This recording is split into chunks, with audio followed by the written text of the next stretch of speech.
ನನ್ನ ಬದುಕು ನನಗೆ ಅನೇಕ ಪಾಠಗಳನ್ನು ಕಲಿಸಿದೆ.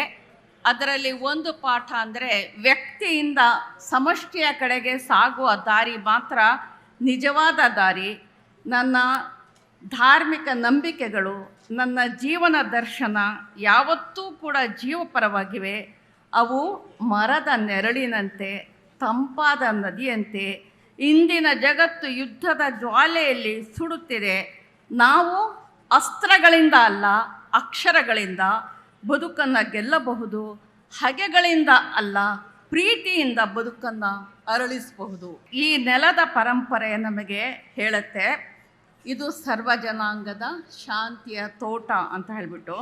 ಈ ತೋಟದಲ್ಲಿ ಪ್ರತಿ ಹೂವು ತನ್ನ ಬಣ್ಣದಲ್ಲೇ ಅರಳಲಿ, ತನ್ನ ಸುಗಂಧವನ್ನೇ ಬೀರಲಿ, ಪ್ರತಿ ಹಕ್ಕಿ ತನ್ನ ರಾಗದಲ್ಲೇ ಹಾಡಲಿ. ಆದರೆ ಒಟ್ಟಿಗೆ ಸೇರಿದಾಗ ಅದು ಒಂದು ಸೌಹಾರ್ದದ ಸಿಂಫನಿ ಆಗಲಿ, ಮೇಳ ಆಗಲಿ, ಐಕ್ಯತೆ ಆಗಲಿ.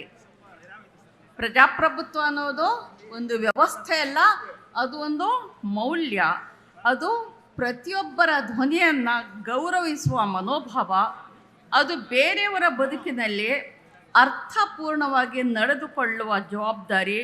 ಅದನ್ನು ಗೌರವಿಸುವುದು ನಮ್ಮೆಲ್ಲರ ಕರ್ತವ್ಯ.